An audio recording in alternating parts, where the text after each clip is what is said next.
Bevy, it fits my needs as the ECS game engine, but the main problem is there's no editor. So I decided to build one myself. So at least the main approach I kind of did is very similar to something called Swift UI. So Swift UI, if you aren't familiar with it, it's how you develop iOS apps. That's kind of where I first started picking up programming, which was on Apple devices and programming for iPhones. So it's very familiar with me. And the way the editor acts is not necessarily kind of like with Unity where you lay out the entire world inside there.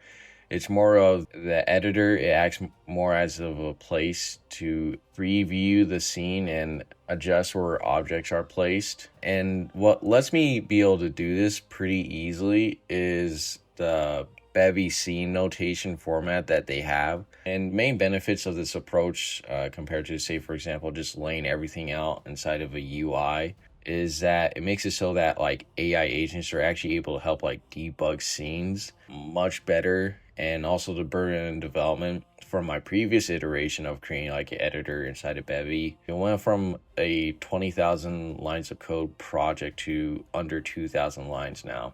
And another benefit of like this approach, it kind of helps me avoid the burden of maintaining a game engine and a game while doing solo development, which is very easy to get trapped into just making nothing but tools over and over and over again. For example, like I built like a C++ package manager and other things like that. It was like, I should probably be spending more time actually making the game instead of like getting all these infra toolings and that type of thing. So that's at least kind of like the main benefits of it.